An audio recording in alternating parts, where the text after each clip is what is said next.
All right, good morning, everyone, on this very chilly day. I hope you all are warm. My office is still heating up, so I'm a little chilly over here, but say la vie. Anyways, for today, our Bible study, we get to talk about one of the very famous stories of King David, the story of David and Goliath. And I have to share at the start here, I have a very distinct memory of reading this story.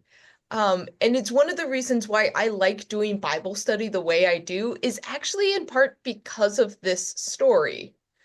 So I remember going on I was in school at the time and we had like a fall retreat with the youth group. We like went on a bus somewhere and like there's a lake but there was one point, of course, you have to do Bible study. And so the youth director said, "Okay, open your Bibles, read from this page to this page and read the story of David and Goliath and take down notes about what you read." And I read the story, and I feel like this was the first time that I had just gotten to sit there with the text, not with the Sunday school version and not with like a book with a set of questions. Literally, just sit down and read it and discover what you find.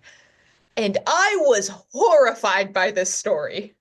I don't know if you all had a similar response, but just having the freedom to sit there and like circle and draw lines and had a notebook and taking notes to bring back questions. And this story is part of the reason why I do it the way I do. So I just thought I would share that this story is actually one of them, which is why we do things the way we do. So I will turn it back to you all after assigning the text, letting you sit with it and take notes. What did you think about the actual biblical account of David and Goliath? What are some like initial takeaways? It's grisly like a lot of other stories. Yeah, yeah. He loved to cut people's heads off. Oh, just wait about the cutting off of things. I hate to say it gets worse and it gets weirder. Yeah. Oh, it does get weirder. Oh, David does some weird things. Yes. So yeah, but it's grisly. This story is grisly. Yeah, Larry? Well, I got caught up in wondering how tall so many cubits and so forth was, and how much all this armor weighed, and so Mhm. forth. And nobody, and then all of a sudden they say, "Here comes Goliath, and his shield bearer is coming out in front of him." They must have had a pretty big guy to carry that shield because it must have weighed. Nobody could carry his armor. And here's this, he's got a shield bearer. Yeah, so there's a question of size, and we do have answers for this. And we also have a counter narrative that's probably more realistic. But yeah, we can talk about size and what the description of the armor is supposed to imply. Mm. Yeah. Joanne, you look like you have a thought there. I do. Yeah. Yeah, I was a little bit disappointed in the fight. He picked up one stone, he threw it once, he hit him, and the guy fell over. I mean, I expected a little more dramatic telling me about this child hitting this guy with a big stone. I'm like, and is that all? Yeah. Yeah. Yeah. Plus, it says the stone kills him, but then it says later he took Goliath's sword and killed him with his own sword. So, what killed the Goliath? One stone or Yeah, he just stunned him. No, yeah. I was impressed with how young David was and brave to go out there against this thing, but he seemed very confident and sure of himself, having had experience with slingshot. So he knew he was able to do it. But still, I thought, that he was awfully young to do that. But and I wondered that they even let him do it, but he convinced them. Yeah. Well, yes, I'd forgotten the part where he regales what he had done as a shepherd. He'd killed lions, he'd killed bears. Yeah. So he says he's well equipped to go out and whip this giant. Yeah. so I keep wondering, about lions and bears and wolves, lie down with the wolves. Do they have all those animals in Israel? Yep. Bears? Really? Okay. So, yeah, the bears so I will say this, historically, yes, currently probably not. Yeah. It's one of those things that as we have modernized and industrialized, we have pushed those big predators out of a lot of spaces.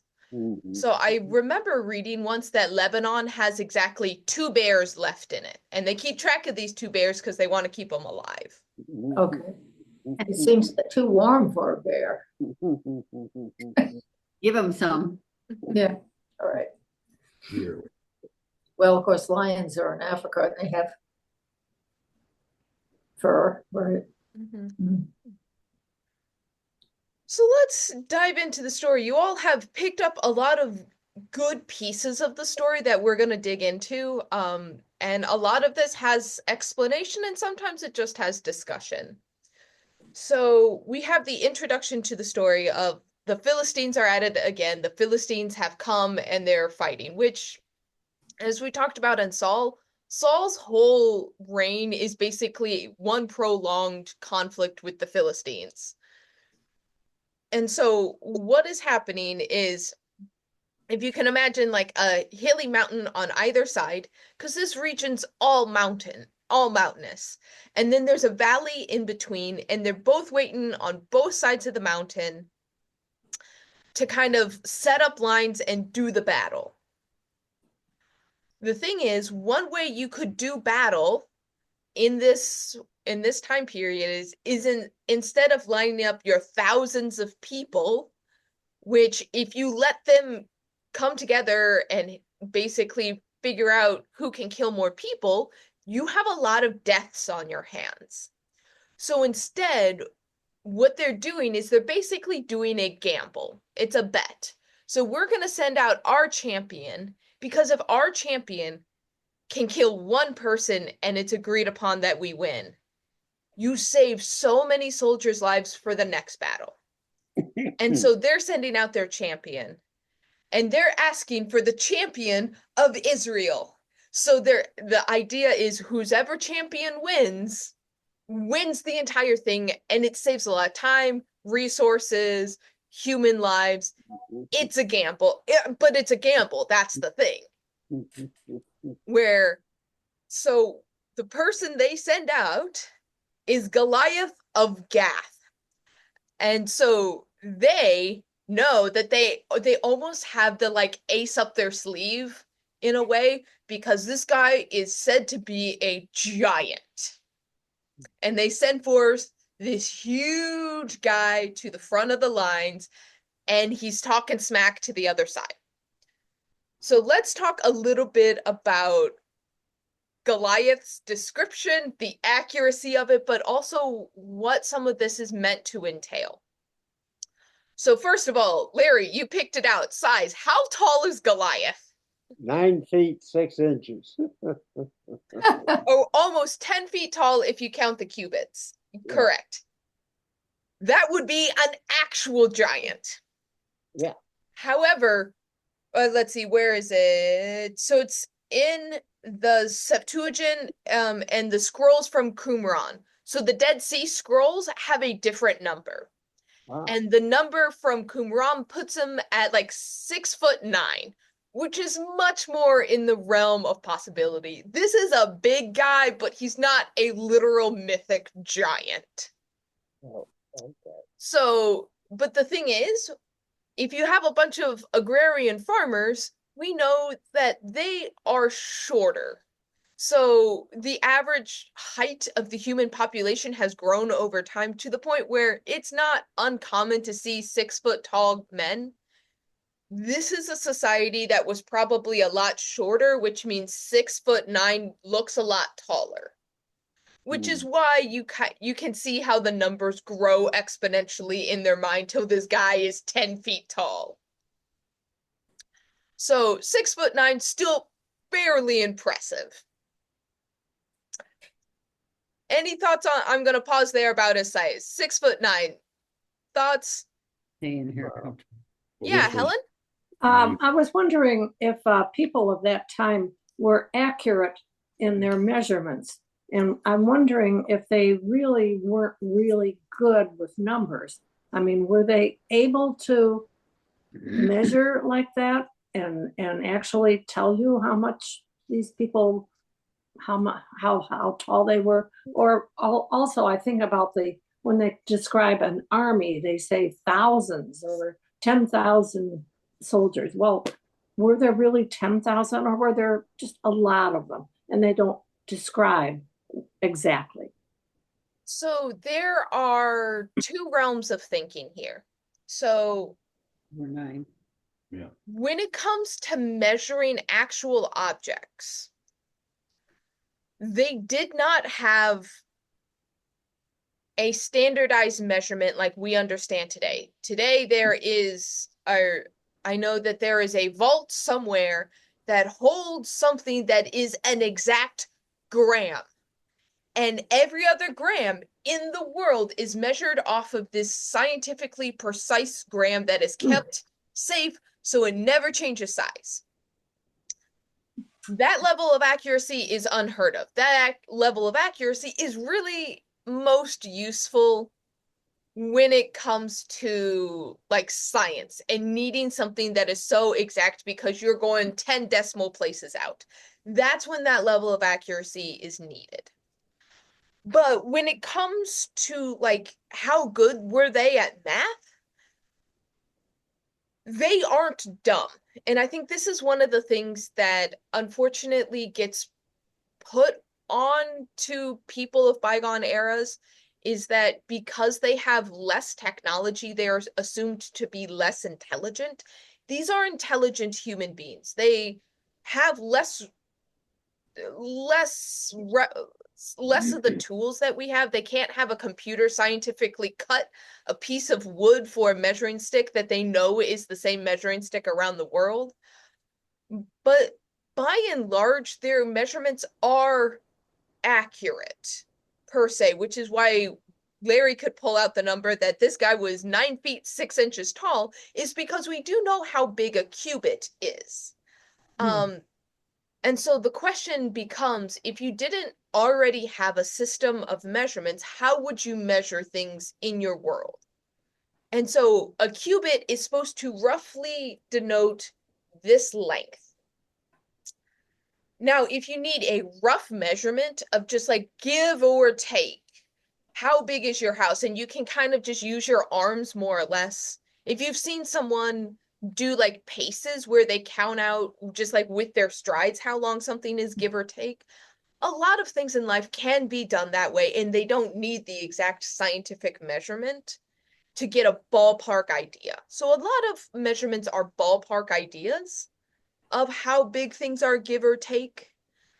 There are some things that do have exact measurements that they can pull out, and there does seem to be like, hey, I am measuring this stick against your stick, and we make our sticks match, and that is fairly give or take. Not exact science, but give or take, it is more or less the same within an inch. This is a yard, isn't it? When you know, I remember in sewing class the teacher they would Give or take. Yeah. Give or take, yeah. So it's one of those that like their math would still be good.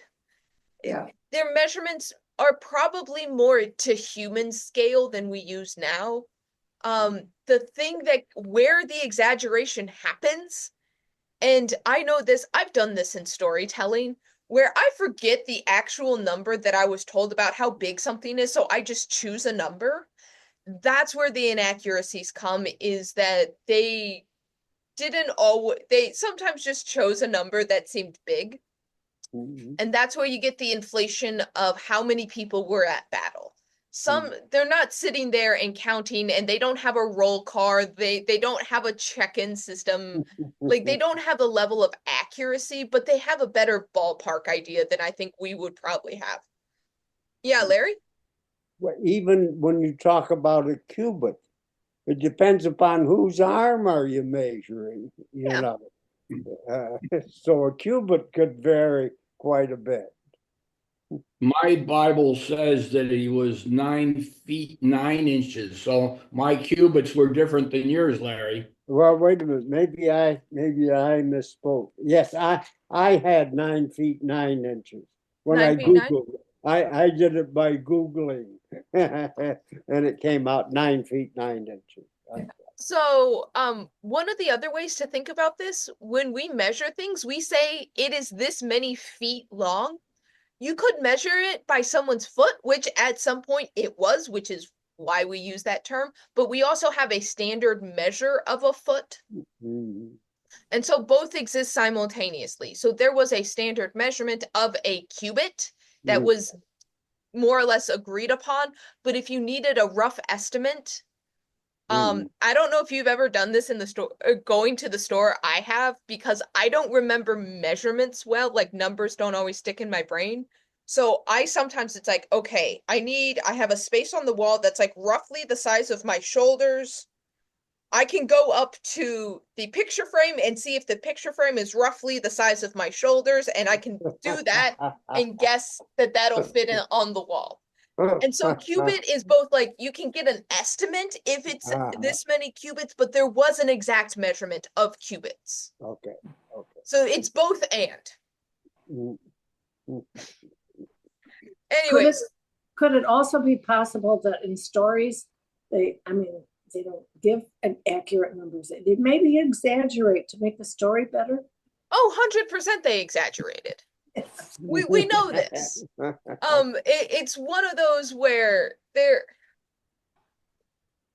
when they're measuring the size of the tabernacle, that's one where it's like, okay, so it's this many things between the pillars and this is this tall. Those are exact cubits, and they made sure that they remembered the precise measurements. It's a good story. This is a great story.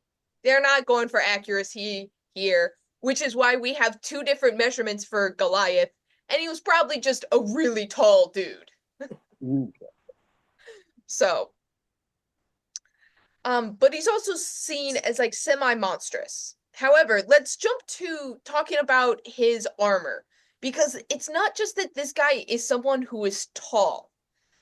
The armor, we get the fact that he has a helmet of bronze. He has a sheet of, or he's coated in mail, so like chainmail-esque. I don't know if chainmail had been invented at this point, but he has that chainmail on, which is very heavy, once again, made in bronze.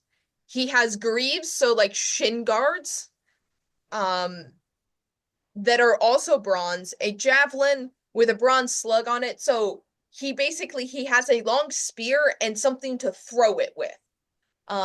Spears were actually one of the most common weapons, because you can take a farm implement, take off the top of it, and you can stick on a spearhead. And that is, while we think of swords being very common, spears were actually like the default weapon in the ancient world, partially because you can stand at a distance and poke someone, and you keep the enemy far away from you. So, but the thing is, he has a bronze spear and something so he can throw it like a javelin, which means he can kill you at even farther away. And he has a bronze slug between his shoulders. I am not fully sure what that means, but he has something on his back. So if you come at him from behind, he's also protected from that way. Let's see. We have more descriptions of a spear. His spear is also very heavy.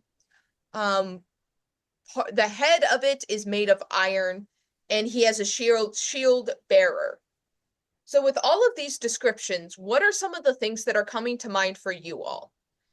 Helmet, lots of armor, bronze.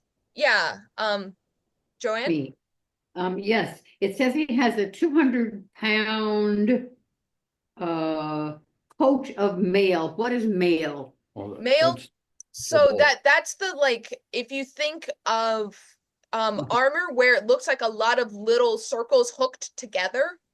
Okay. So while the thing that helps with mail is it's movable because it's kind of like weaving metal together. So it's really good at deflecting. It won't prevent you from getting like crushed, but it will stop a spearhead from piercing you. So like if you get hit with a sword, you'll get a bruise, but not a cut. And so it'll be really hard to pierce it, but it's still very movable. That's the benefit of it. Yeah, Larry?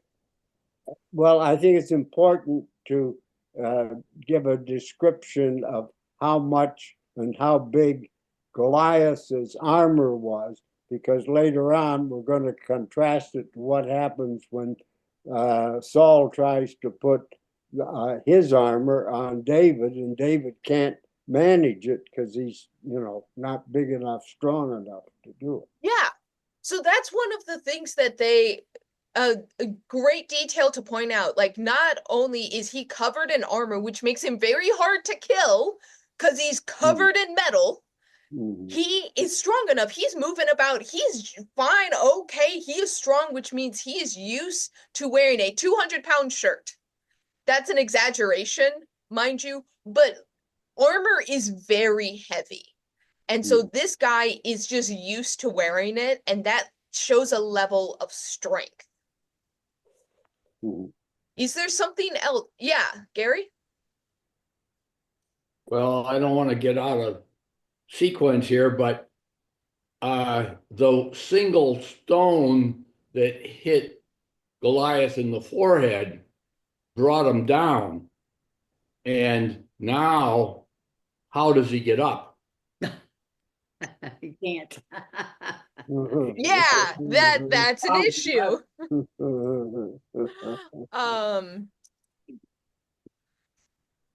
But anyway, I didn't mean to throw you off track. No, you're good. I want to bring up an image if I can, to kind of give you all an idea.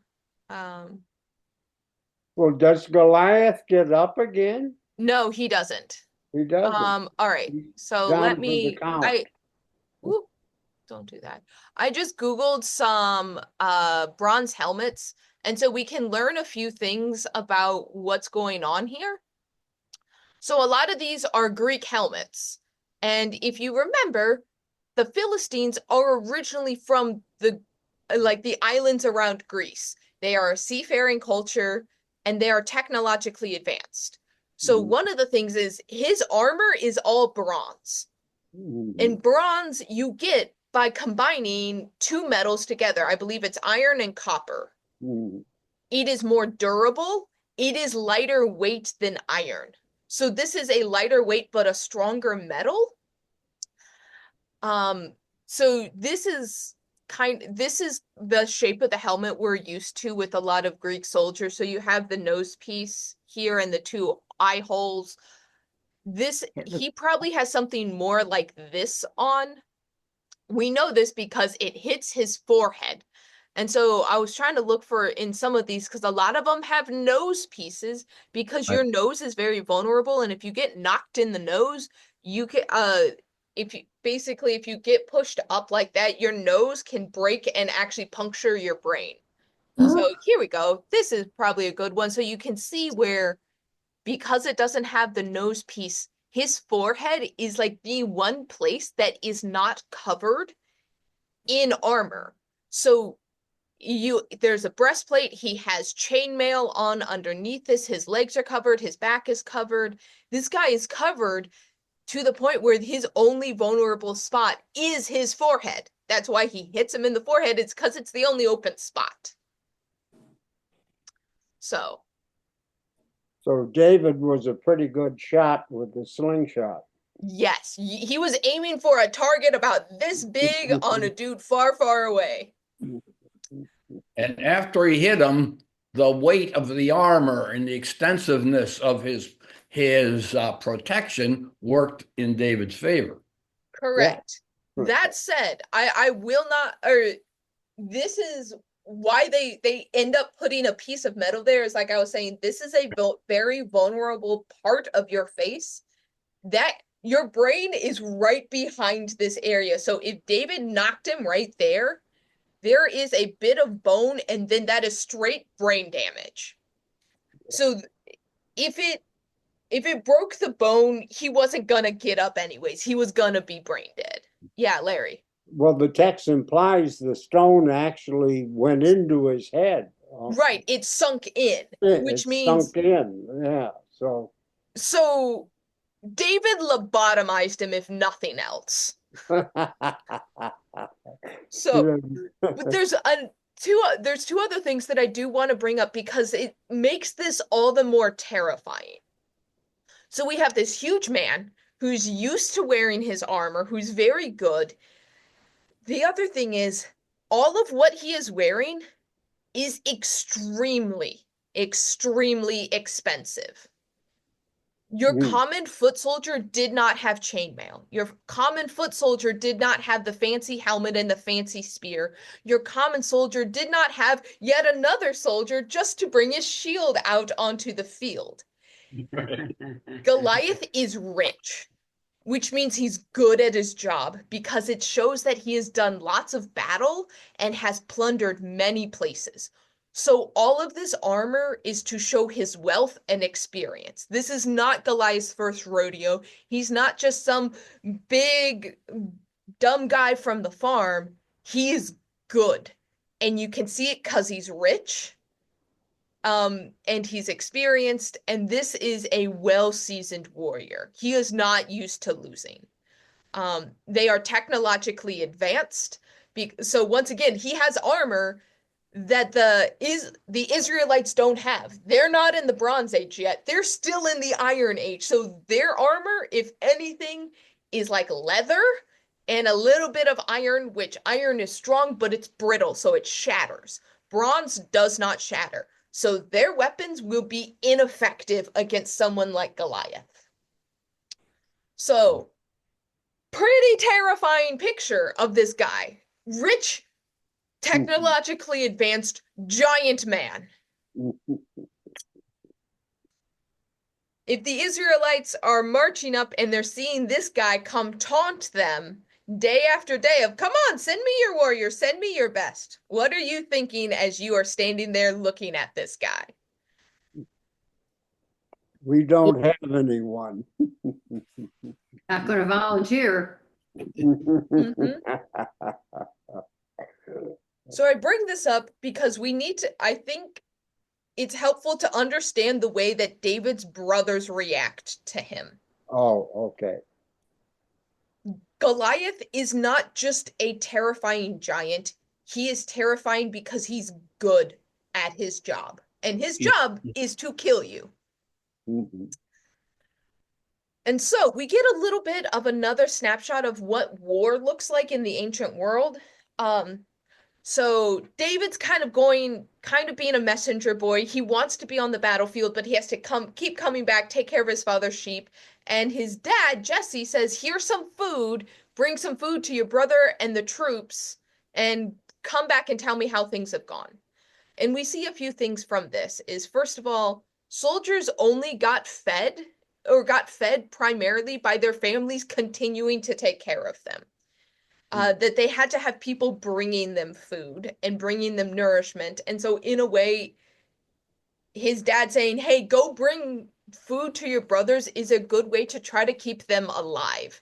Because if they're hungry, if they're tired, if they have low blood sugar, they're not going to do well in battle. And so his dad is like, go give them this and then come back. So David's not meant to stay, but he is kind of doing errand boy running back and forth. So any questions with that? No. So David's evidently familiar enough running back and forth that he can kind of navigate where to go. So he drops the food off with the guy who is like with the luggage, with the baggage back in the tent, kind of saying, oh, here's some food for everyone. I want to go see where the fight's going on. Because he's being a little brother here. His big brothers are at the battlefront. He wants to see what's going on. He doesn't want to miss out. He's such a little brother here. We don't really know David's age, but he's probably preteen, teenager. He's still pretty young. And so David runs up, and of course, once again, pesky little brother, he's kind of like rubbing elbows with people going like, hey, what's going on? What's going on? What's happening? What's happening? Tell me more. And he hears that Goliath is asking for a challenger. They're all lined up, and if anyone is willing to face down Goliath, King Saul will give his daughter's hand in marriage to anyone who fights Goliath. So, if you're a little brother, I'm gonna personally, I'm imagining him as like 14 or 15. This is just me. I pulled that number out of my head. 14, 15-year-old, you hear that you have to face a giant, but you get a princess. You get a princess if you fight a giant. 14-year-old little brother, what would you be going through your all's head? Well, it's obvious that David has confidence that he's capable of taking care of this giant. Yeah, so there's confidence. What's the other side of confidence when I mean, think about the teenagers that you have known in your life. Well, bravado. Well, they're curious. They want to be in there with everybody, but they don't really belong. Right. And the brothers are sending them away. They don't want them around. It's a bother. There's also a sense that David doesn't fully comprehend the situation here. Stupidity. Yeah, there's stupidity here. His brothers understand this guy can kill us. David's just like, ooh, I can fight a guy. Like, there's a sense of youth, of idealism, and that confidence that only inexperience can bring. David is inexperienced in battle. He's not inexperienced in protecting things, but in battle, there's a sense that he has never seen the horrors of war, so he doesn't know what can go wrong. And his older brothers are standing there terrified. And your older brothers, so your three oldest brothers, if there is 8 sons, there's probably at least 10 years difference between David and the oldest one. There's a good likelihood that the oldest ones have seen battle before, and they see this giant covered in this expensive armor, who's a giant, and they are scared, is my guess, which is why I think they react the way they do to David. They are annoyed that this little brother is so excited by something that terrifies them. But there's also a bit of shame in that, like, he wants to go out there and I won't. Yeah, Larry. And David or Goliath's been coming out for 40 days or something, and nobody's volunteered yet. Right. And so there's a sense of like, I could see an older brother being like, I cannot let my little brother get killed, but also I don't want to be shamed by my little brother going out there and like making a laughing stock of all of us. Yeah. So they try to just like shoo him away, and David's just like, oh, why are you being mean? I'm just curious. I just want to know what's going on.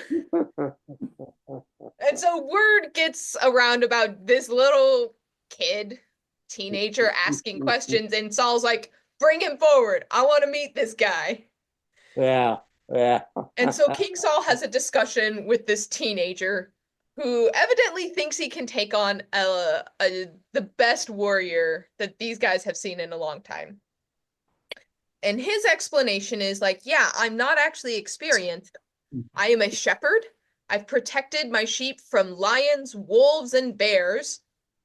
This guy, David, has first century prejudice. He's like, this uncircumcised swine, he's nothing against us. He is insulting our gods. And you can see that like youthful idealism of he's insulting our culture and our God. He has to be dealt with. Like, I don't care. He's nothing more than a wild animal, which is I think this is where we get the insult of calling people Philistines when we think of them as like backwards and oafish.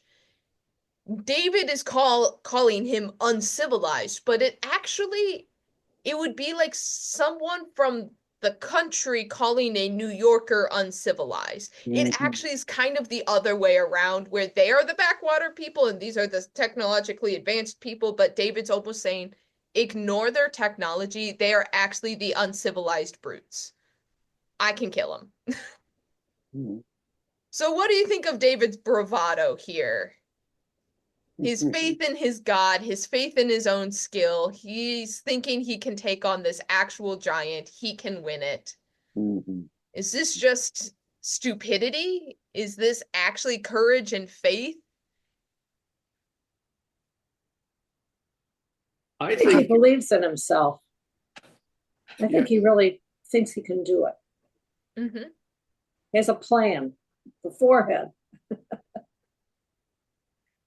But he's coming at it from a completely different angle. He's never seen a war and a battle going on and what transpires.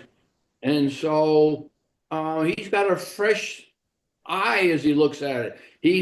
He was confronted by a lion. He's confronted by a bear all by himself. He didn't have any background. He just thought his way through it, and he was successful in killing them. So what's the issue with this guy all wrapped up in bronze? And does David have a feeling that his God is going to help him with this or preserve him? Or So that is a question that I was thinking about actually, is do you think David trusts more in his own skill and ingenuity, or is he trusting his God to protect him and kind of give him the ideas and the strength as he goes along? Which one would you say? Is David cocky, confident in his own skills and agility, or is he trusting in God for this battle? I think it's a combination of both. Okay. He thinks, I'm sure he has trusted in God to help him develop these skills. I mean, he was able to stay alive with wild animals around him, and God was with him then. So why wouldn't God be with him now? God is there for the Israelites, not for those wild Philistines. I kind of think that he was more cocky because it doesn't say anything about his trust in God. I would think it would say something if this is I don't know, it makes the story more believable if you feel that in some way God had something to do with it. I mean, well, the others do. They mention it with the other people that they feel that way. God is on their side because they're always going after the Philistines. They've been fighting the Philistines for years. Yeah. So verse 37 says, David said, "The Lord who saved me from the paw of the lion and the paw of the bear will save me from the hand of the Philistine." Okay.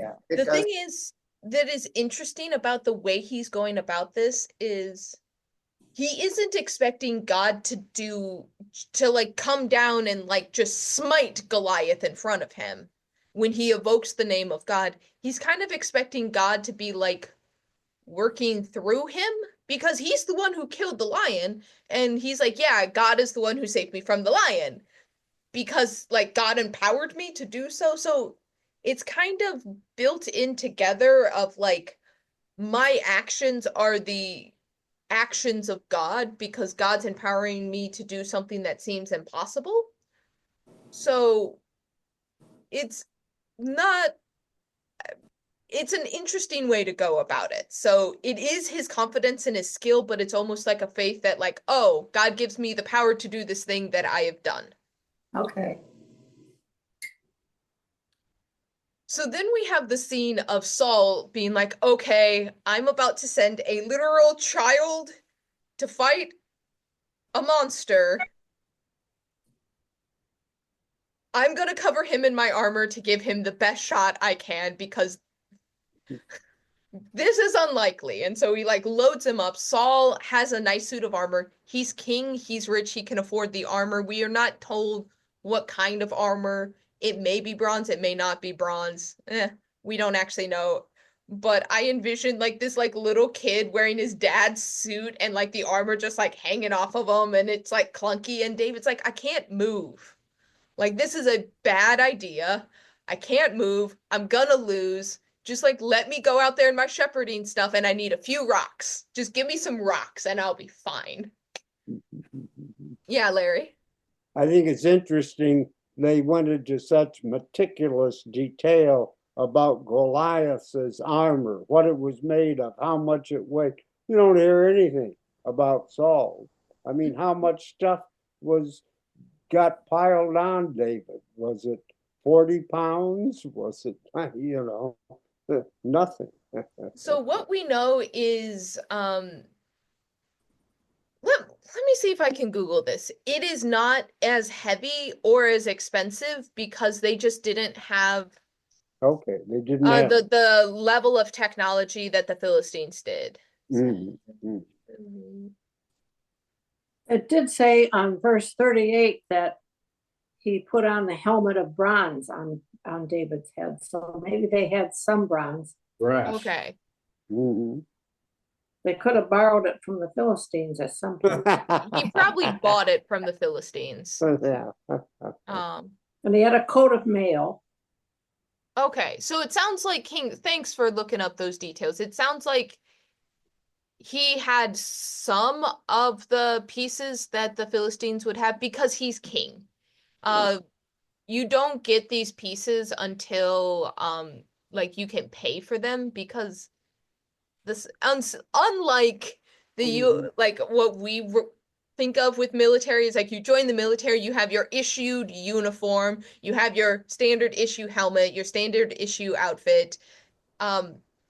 Basically, if you got sent to war, you were responsible for protecting yourself the way you could, and until you had money you needed to win a battle to get the winnings of it. You plundered the other army, which is how you got the money enough to buy better armor. Yeah. So you had to like kind of pay your dues in a way. You didn't get good armor until you showed that you can survive a battle. I did find one picture here of some first century mail.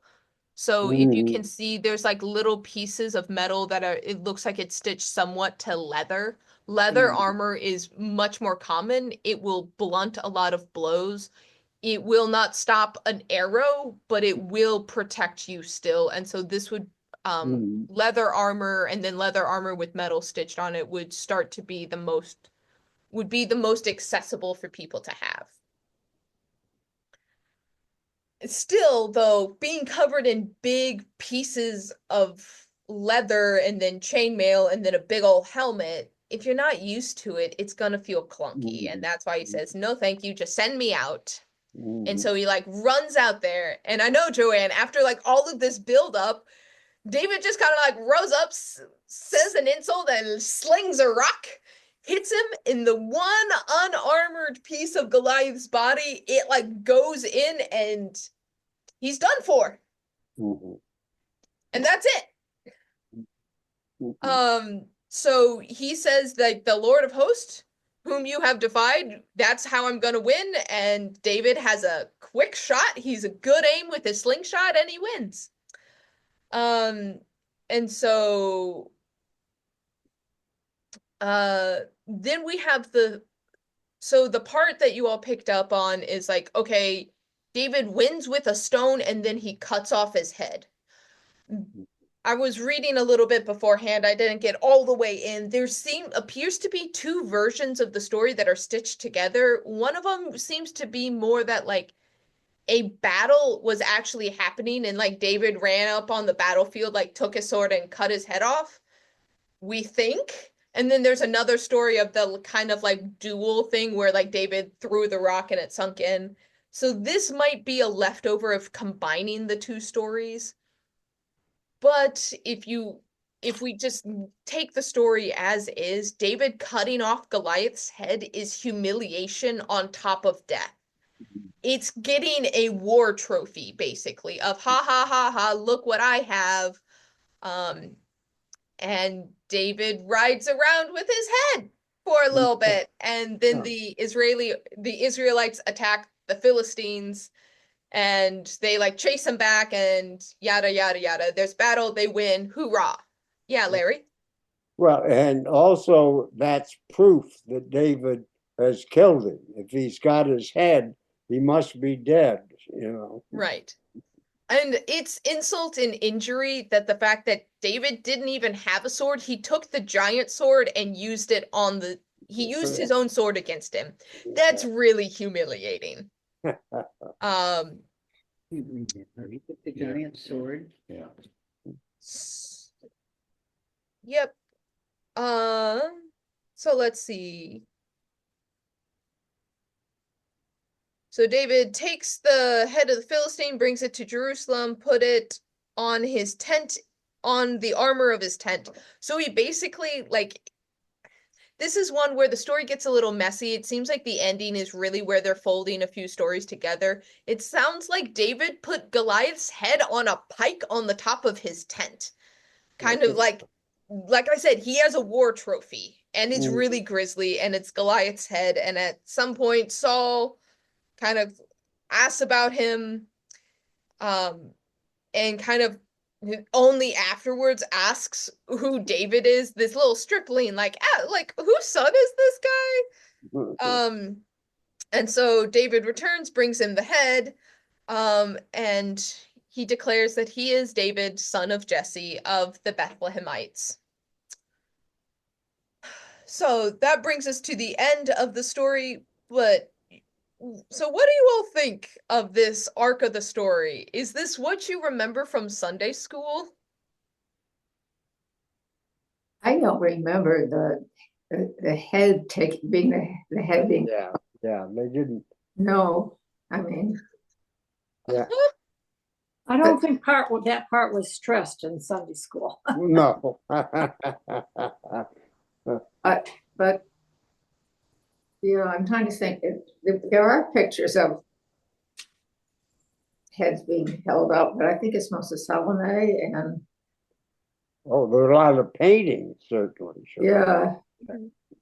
I mean, it's a common unfortunately, Yeah. a not uncommon practice is you do things to deter enemies, and displaying mutilated bodies is a common deterrent in the ancient world, putting them on pikes, putting them in cages, displaying the, like, hey, look at what we did to the last people who came here, is very grotesque and very common, unfortunately. It's why the Romans crucified the way they did. They typically lined roads with crosses, and it was common just to crucify criminals, and they would leave them up there because it was seen as a visible deterrent of, look what happened to the last people who didn't do what we said. And unlike what we see with Jesus, where in the story they say, like, get Jesus down, like it's about to be the Sabbath, like bring him down from the cross. More often than not, the Romans are like, no, leave him up, let him rot. And they would just rot up there. And so doing similar things was not uncommon. And this is why I say we live in a much less violent world than we used to, because we don't display our enemies' bodies like that as war trophies. So thinking about it, though, thinking as this, going back to what we were talking about last time. Last time we had two origin stories of how David got chosen as king. The first one is literally Samuel went on a road trip and just like chose David out of a crowd and chose him, the youngest son of Jesse, and anointed him. And then he was king, but like secretly. The second story being David had a beautiful talent at music. He was a lovely bard, and King Saul had inner demons that needed to be quieted, so he was brought into the palace to play music to soothe the king. And now we have the story of David the warrior. So going back to the idea of David's PR team, what benefit does David's PR team have by including this story of David the warrior, David the one who killed the giant? Yeah, Larry. Well, he's a man, you know. This shows the power, so forth. He's more than just a soothing lute player, you know. He's got talent to be a leader, and so forth. He's willing to kill. Yeah. Yeah, he was willing to go out into battle when everyone else was afraid. He's brave. Yeah. Other things that this story conveys about David and his origins. He seems like a risk taker. He, you know, against all odds, he was willing. Self-confidence, So how does this story make King Saul look?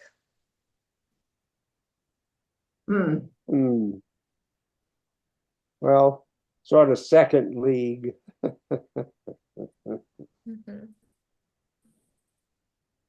It makes him stronger than King Saul or anyone else as far as being a warrior. It puts him up at the top, certainly, and of his family. You know, his brother's sitting there mocking him. And he killed the giant. He certainly elevated himself in lots of people's eyes. But he's still a bratty kid. He is, yeah. There's a sense that I get where it makes, or so like King Saul is like, he's not even at the battlefront. He's like set back in the battle. Saul was originally known for being a warrior king, and the fact that he's now in the background going, oh man, I really hope a warrior comes forward that'll fight Goliath. Like, it makes him look very weak. Yeah. Where it makes him look almost old and frail himself, that like even this warrior king who has in the past gone out into battle and led the charge, he's not willing to do that. He's not even willing to name someone to go and do that. He's just kind of sitting back and hoping that something happens. It doesn't look good for King Saul here. No. That some bratty kid had to come save the king.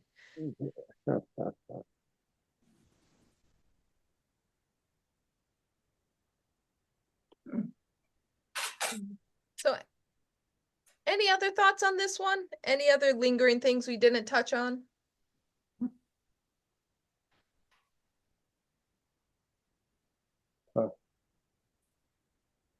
Should we keep telling this to kids in Sunday school as inspirational stories of like, don't worry that you're young, you can do anything?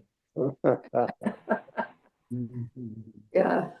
If you have the training, if you go to school and learn a lot. Well, you can continue to make the teaching point. The reason that David succeeded was because of his faith in his God. But that was what empowered him to accomplish what he did.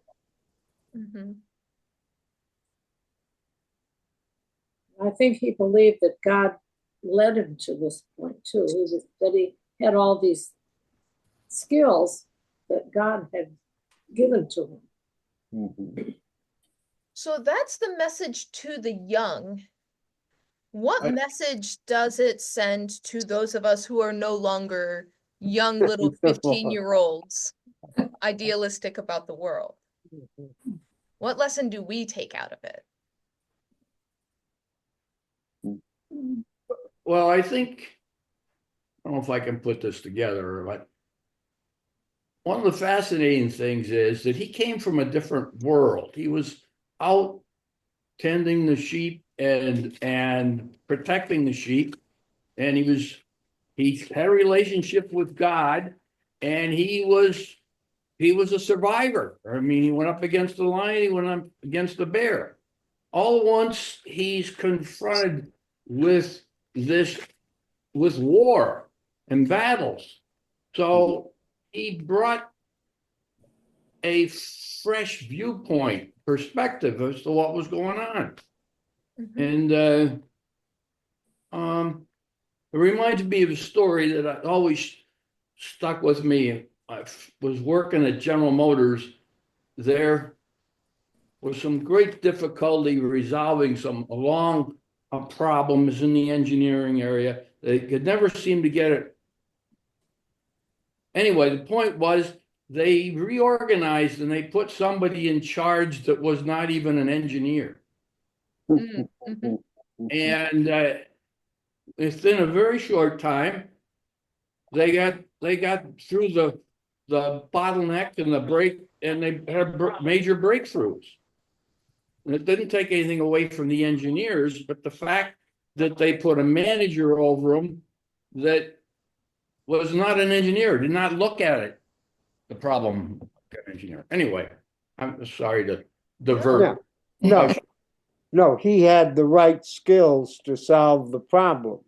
Right. And, you know, David had the right skills, namely a slingshot, you know, to solve a problem that the armies hadn't been able to. They've been fighting one another back and forth for 40 days, and, you know, nothing seems to be really coming of it other than Goliath comes out and taunts them every day.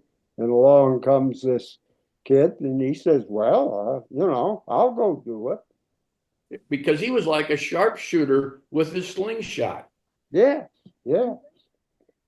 Well, as far as older people are concerned, though, I think that for us, it might depend on who we identify with. Do we identify with old King Saul, or do we identify with David?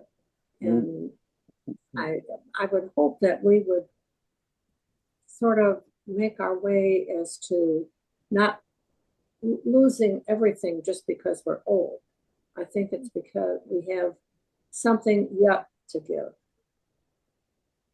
So one of the things then becomes, how much are we willing to trust the young, idealistic, inexperienced, cocky young people that come forward saying, I have a solution to the problem. I have a solution. And the people who have been at this for maybe not 40 days, but 40 years are saying, you don't understand. We have been trying. This is a Goliath of a problem.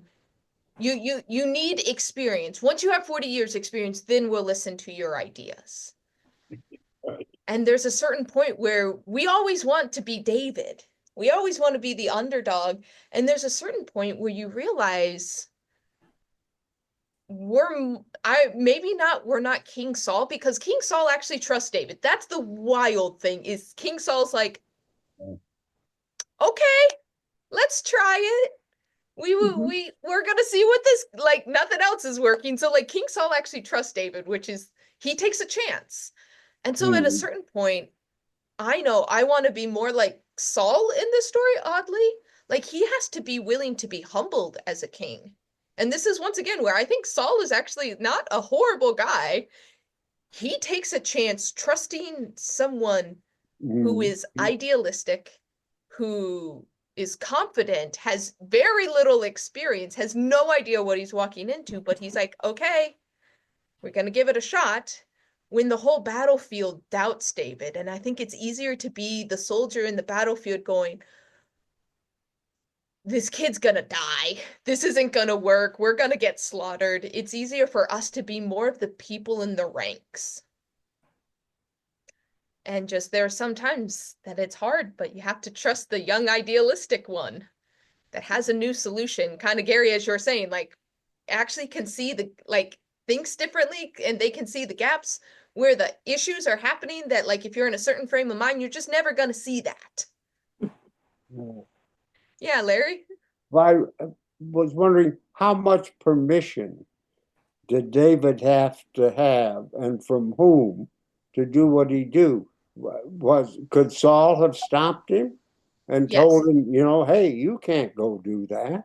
They could have physically detained him. Yes. Yeah, yeah. So it sounds as if, you know, at least he was allowed to go out. Nobody put any impediments, at least in his way, other than, you know, maybe what they might have said about you stupid young kid. But, you know, he did it sort of on his own in a way. So this type of battle, it's a kind of an all or nothing. That's why I called it a gamble. It's Yeah. that you can do a like traditional, we're going to line up and face off and we're going to see who can kill more people, or you can have a 1 versus 1 duel and whoever wins the duel wins the war. War. So Yeah. if David loses, the Israelites Like lose. lose. Yeah. Period. So like everything's in, everything's on the table, like stakes are high. And so, yeah, the other soldiers could have easily prevented David if they thought David was going to lose. But once David has royal permission to do this, they're not going to stop him. Gary, I saw a hand. Mhm. Well, I don't think we should overlook the fact that David related his life experiences against the lion and the bear and his relationship with God. And he related that with, as I think it was, he's talking about that with Saul. So we got to give Saul credit for still having some religious backbone and relating to that as being a positive. The fact that he Mhm. was communicating or felt he had some type of relationship with God. Yeah. Gary, I Yeah. feel like you're constantly on my side of like, Saul got a bad rap. Like, let's give the guy some credit here. I appreciate that. Yeah, Larry. Do you think Saul sent him? No, he wasn't that dumb. I mean, he was talking, they were having a religious, deep discussion about his experiences with God in the past.